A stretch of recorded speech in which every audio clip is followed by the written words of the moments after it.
Is the portal quarterback search nearing its end? Why can't Auburn seemingly get any offensive tackles? And what does the 2026 recruiting outlook look like? It's time for another barn takeover. In the world full of podcasts, he's the undisputed heavyweight champion of hot takes, an Auburn sports homer, master of the boog, and message board legend. Get your buttons buttoned and your hats flattened because the Top Button Podcast is about to kick off. And you don't want to miss your courtside seat. Now, here's your host, Charlie Five. Yes, sir. We're back. It's another episode of the Top Button Podcast. I'm your host, Kyle Rush, a.k.a. Charlie Five, and we are ready to get after it. Happy Friday. The portal season is just full speed ahead. Visitors every single day.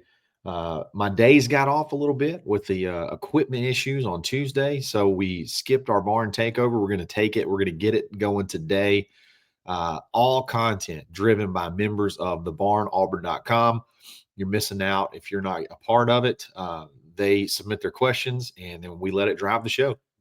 So before we dive into that, we got portal quarterback QB1 talk. We got all kinds of strategy talk, offensive tackle talk, 2026 recruiting talk, 2025 schedule talk. A lot of stuff coming up. Before we dive into all of that, you got to go to mybookie.ag, use coupon code NEXTROUND for a 300% deposit bonus. That's right. Whatever you give them, multiply it by 3, you're going to get that back in free play to go play in the casino. Win big there. Take your winnings over to the sports book. Hit those sports lines any way you can imagine, parlays, teasers, doesn't matter. They got it all. So easy deposits, easy withdrawals. Check them out, mybookie.ag. Without further ado, and some of these don't hold back, okay? So they get after it, and we're not gonna shy away from it. So first question from Durs: is Hugh really willing to bet his entire Auburn career on Jackson Arnold? I think the fan base is a little bit, I say that lightly, divided on Jackson Arnold, understandably so, based off of the results from last year. I think others kind of see the tools that he has and the situation that he was in and can see, can see the positives, can see the potential there. But to answer this question, the one thing that I feel like this question is insinuating is that Jackson Arnold was 100% the number one choice over all else, and there was no effort put elsewhere. And I think that's untrue. Now, I'm not saying that they went through 15 quarterbacks and now they're at Jackson Arnold, but there are some situations that maybe did not play out like expected. And now you have to go with what's the best available. And I think Jackson Arnold, for what Hugh wants to do on offense, what Hugh is looking at as far as some of the deficiencies on offense, and look at the type of game that Jackson has and the skill set that he has, and I think it matches. I think it matches better than I did a show on it. I think it matches better than, all of the portal quarterbacks available currently. Now, could there still be a Hail Mary unicorn that pops in the next today or tomorrow? Possibly, but I don't think you can wait very much longer. And I don't look at it as Hugh betting his whole career on Jackson Arnold. I look at it as Hugh's getting the best quarterback available that he feels like fit of what's available, what's in the portal, based on the situation at hand, and you'll have to see what we put around him. So that's my take on that question. I don't feel like it's just been that we're going with Jackson Arnold and that's it. I think they've worked really hard on others, and I think the next question we're going to kind of allude a little bit more to that. So next question, Gravy Days, great name. How are we seemingly missing out on a blockbuster quarterback when all we heard was that the boosters were giving Hugh and Co. a blank check to get one. I don't think that's untrue. You can only do so much. You can have a better offer.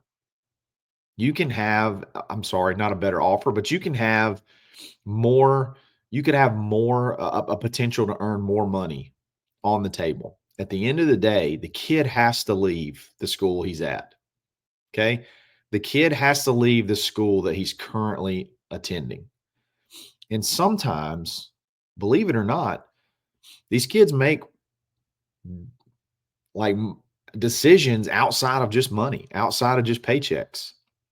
A lot of agents are fishing. They're out there fishing for paychecks, but at the end of the day, the kid has to make the decision.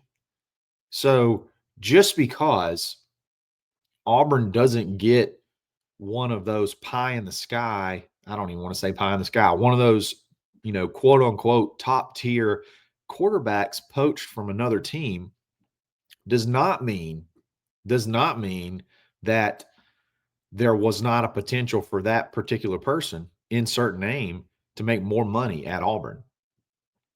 Doesn't mean that. At the end of the day, they have to make the decision to go. They have to look at it. It's hard to want to move in general. You got to have, like, for example, let's say you're just in life, you got a job, but you're comfortable where you live. You got another job offer. It's not like just a 10% raise is going to make you want to uproot your family and go somewhere. Like, it's got to be something pretty significant to make you want to go through the effort of moving, of changing scenery, leaving what's comfortable. Like, there's a lot of things that go into it other than just money. And so I think some of these guys probably could, based off of what Auburn was willing to pay, could have had a substantial NIL increase. But for whatever reason, they're in a good situation. And, perception is Auburn's not in a great situation yet. They're on the up. They're building. They haven't gotten there yet. So do I leave a really good situation, maybe even a potential playoff team in the coming years, to go make more money and, go be a part of a rebuilding? I mean, it's a tough decision. So again, based off what you have to understand that just because you don't land one doesn't mean you weren't willing to spend to get one. I think that's a misconception. Oh, Auburn's doing the thing again. They're doing the thing again. They don't want to spend the money. Yeah, they do. They do, and it's out there. But again, you still have to the cost risk analysis, or whatever you want to call it, of a guy deciding to uproot himself and go to Auburn right now. I think there's just some guys that are comfortable where they are, no matter what the money is, and just some pretty crazy numbers. So I think they've tried. They've put it out there what they're willing to pay. I think a lot of agents have reached out, and I think a lot of agents would love, obviously, for some of their guys to make a jump. But at the end of the day, the kid's got to make the jump. And I just think that I think of all the names you're going to see rumored, that you've seen on message boards and everywhere else rumored that Auburn would be interested in, I think most all of them are going to end up staying where they are. And I don't blame them, because there's a lot of the guys are in really good spots. So again, I don't think it's a issue of not wanting to pay. I think it's just an issue of there was not a ton of real true blue blockbuster portal options. I don't think there's not a Cam Ward. The John Mateer may be the closest guy to Cam Ward, and I think it's pretty much a foregone conclusion he's going to end up at Oklahoma. He's going to follow his offensive coordinator. I don't really know of other options. There's not even really other names associated with him. Maybe Miami. I think Auburn's definitely, but again, I don't even know that is he even 100% in the portal yet? I don't even know. But yeah, I just don't think there's that blockbuster guy out there, number one. And then number two, they got to decide to go. They got to decide to get in the portal. And for whatever reason, a lot of the big names just haven't. So you got to go get the best available. And Jackson Arnold, for what's available, added to what Hugh wants to do, seems like he's the best option out there. Let's move on. Ted Rich, is the Stanford quarterback still in play at quarterback 2? Yes. Ashton Daniels. Yeah, he's still out there. He's still out there. So he's still part of the plan. I don't want to say too much, but there could be another scenario here where it's a different quarterback 1, different quarterback 2. And let's let that play out. But I think as of now, I would expect Ashton Daniels to be quarterback 2. But could there be a scenario where Jackson Arnold's quarterback 2? There might be. We'll have to see how that plays out. But again, Ashton is definitely still part of the equation. I don't know exactly when that'll pop or when that could go down, but I think he's still part of the equation. Let's go to the next one. This will probably lead into the next question, but Oso de Miami, very active. One of our very active posters. A lot of fun. Has great work, great insight too. Out of all the portal targets, who are you most excited to get in? Who do you think will be the most important outside of quarterback? Well, I really loved I love the Eric Singleton visit. I think he left and everybody kind of freaked out. He did not go straight to Ole Miss. He went to, I think, back home to take a final. I think he had a Ole Miss visit scheduled for this weekend. He canceled his Georgia visit. So it seems like it's down to Auburn and Ole Miss. And I think if Auburn wants to end it between now and his Ole Miss visit, I think they could. He's an elite receiver. He can do multiple things. I'm very excited about him. And then I would be excited about any offensive tackle. There's not one scheduled to visit right now, which is somewhat concerning. There was his name escapes me right now. Auburn was going to pursue a Kansas State offensive tackle, and he ended up committing to Washington, I believe, before he got here to visit. So you got Josh Thompson, who's a guard tackle combo guy from Northwestern that's on the visit. I think Auburn sits really well with, but he's going to take other visits and make a decision at the end of the month. And then you have Wendell Moe Jr. from Arizona, who's a stud, who I think is on commit watch, who's coming in, I think, today, who'll be here for a couple of days. But you don't have any of those tackles. I think there may be still some work to do. There's still some guys out there that could enter the portal, and there's some guys they're working on to get visits from. So still some work to do there. I would be excited about any offensive tackle, to answer your question. So to be TBD on whom I'm most excited to get, because no matter who you get at quarterback, you got to be able to get some offensive line help, if nothing else, to create competition. But you'd really love to get a blockbuster, like real good, solid left tackle. Let's go on to the next question. Actually, before we do that, let's give a shout out to our boy Ford Stokes with Active Wealth. Go to retirementresults.com/plan. Dadgummit, where is it? There it is. Retirementresults.com/plan to get your custom free portfolio analysis. It's a $1,500 value. Make sure you're not paying crazy fees. Make sure you're protected from the IRS, and make sure your dollar's going as far as it can possibly go. You'll make a great friend at the same time. Tell him War Eagle. Tell him we sent you. It's Ford Stokes with Active Wealth. All right, back in it. Which leads me to my next question, which I think is great. 5 o'clock, Charlie. I see we only have 2 offensive line visiting so far, and both seem to be guards. What's the plan at tackle, and why the heck do we struggle getting elite tackles? This is a question that I go through over and over again, and it's wild that I can't really pinpoint what the issue is. I would love to say it's an NIL issue. But you know what? We couldn't get tackles before there was NIL. I would love to say as simple as it's a coaching issue. We need a better recruiter. But we had trouble getting offensive tackles before this staff. It's not like this just happened. It's not like this just reared its head. It's so perplexing that elite offensive tackles, Auburn, seem to elude Auburn. And I'm going to be honest, I don't know the answer. I really don't. I don't know if you have to change your emphasis, change your strategy. I really don't know the answer. It's crazy.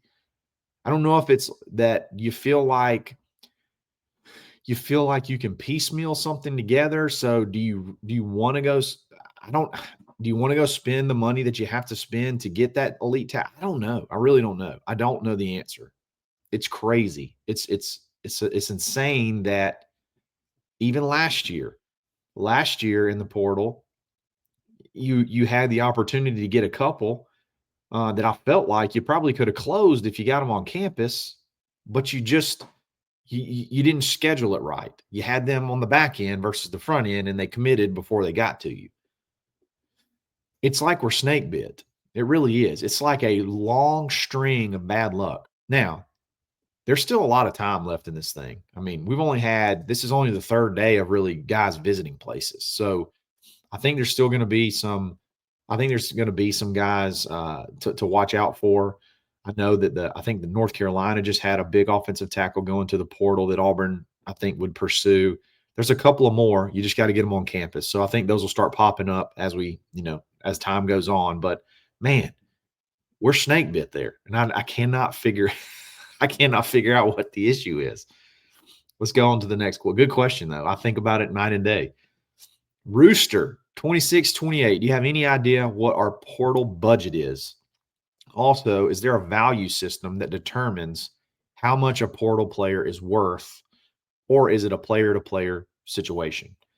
So answer the first question, I don't know. I don't know what the total budget is. I know there's all I know is they're willing to spend a fair amount, a good amount on 8 to 10 players. So take those, add that up, and then divide by the biggest number you can think of, and I imagine that's going to be close to what that's going to be close to, or multiply by the biggest number you can think of, and that's probably going to be close to what they're willing to spend because they're willing to shell out some money.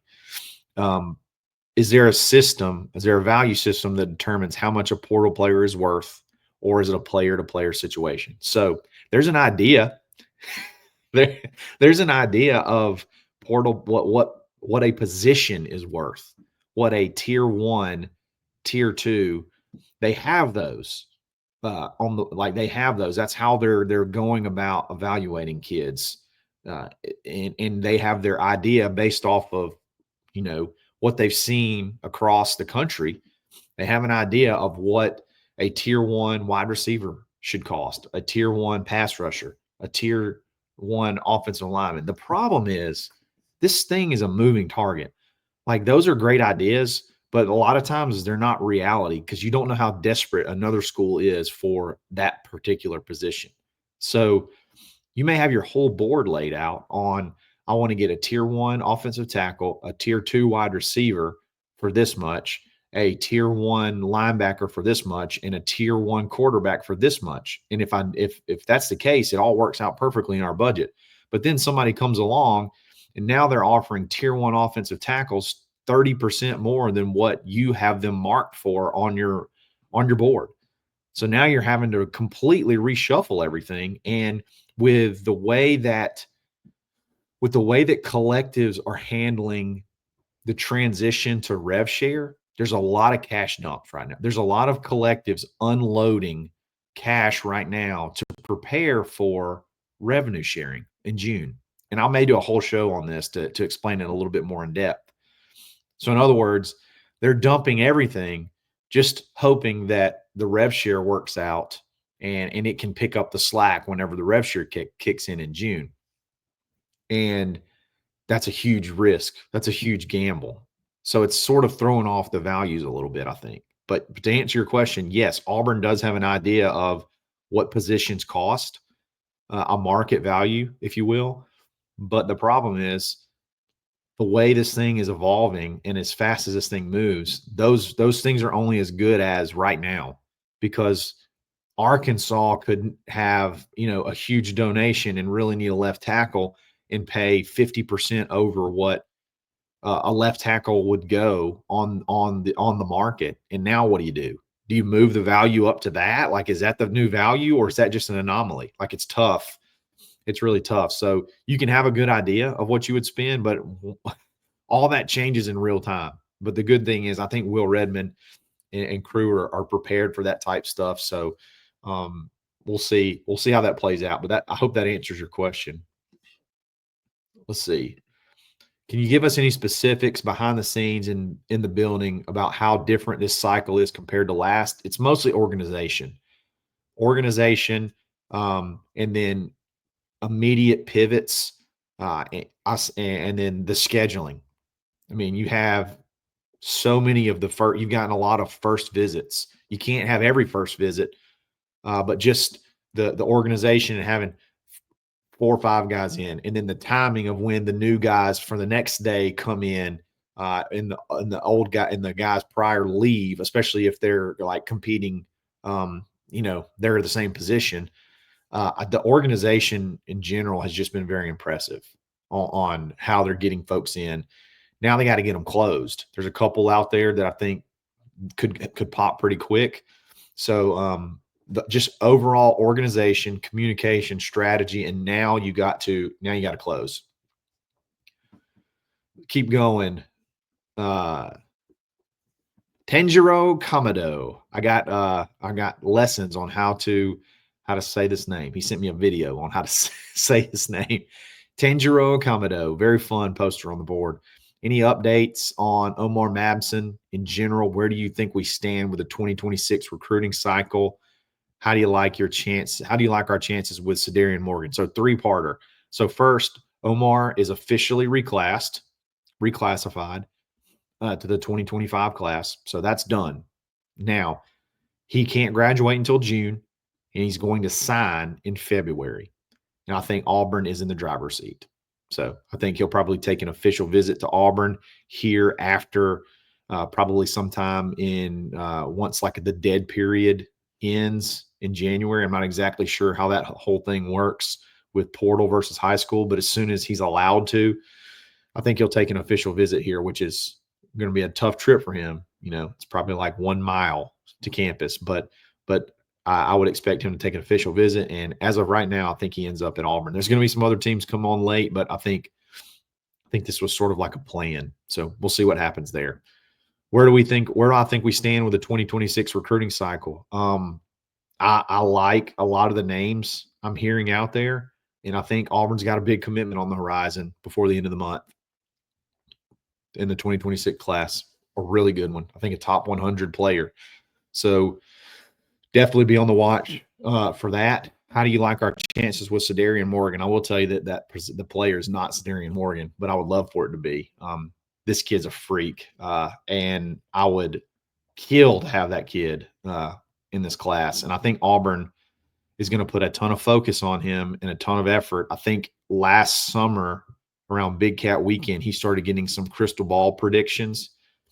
I know Alabama obviously wants him a lot too. I think maybe he grew up sort of in an Alabama family, so it's going to be a tough one. But I think Hughes made him a priority since he's been here. So you got the connection to Malcolm Simmons. You can't take it for granted, but I think Auburn has a really good shot to land him.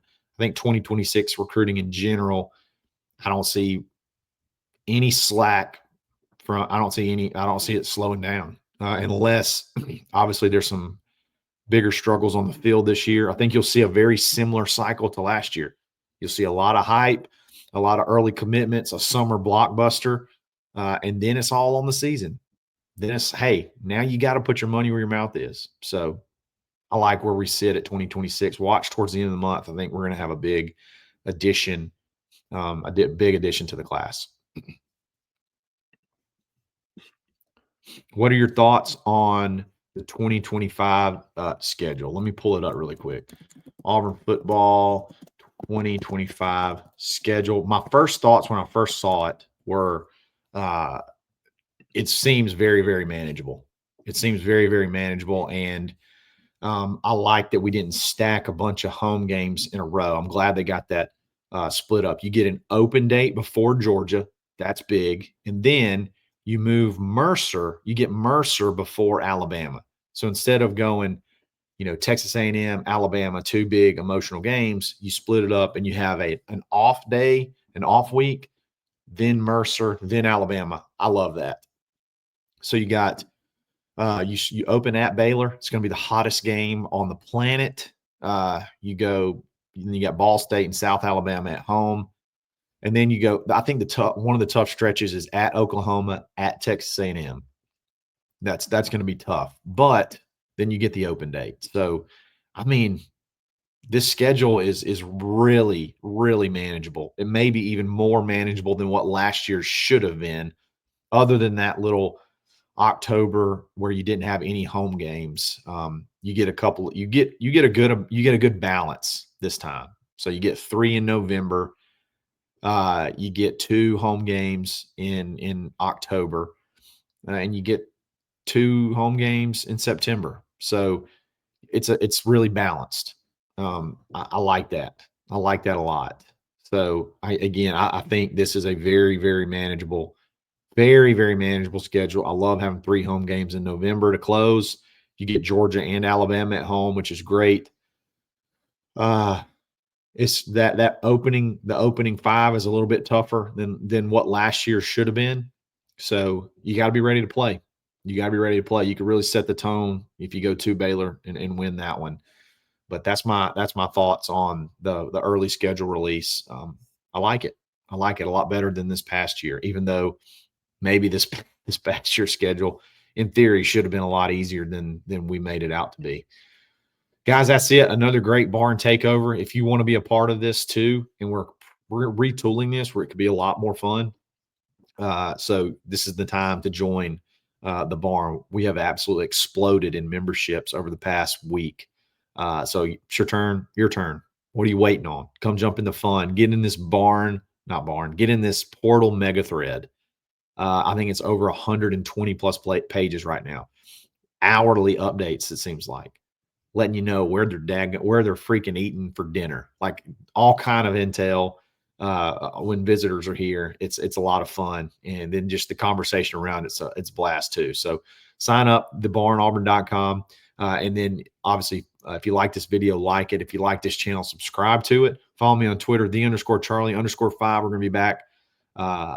See what we're going to do on the weekend. Not really sure yet. There could be some portal updates tomorrow, and if there is, obviously I want to be on top of it. We'll have some basketball stuff as well at the Barn Auburn YouTube page, so just be on the lookout for that. And we'll talk again soon. It's another episode of the Top Button Podcast. Sorry, got too many going on. Another episode of the Top Button Podcast. Stay buttoned. Thanks for listening, and drive home safely.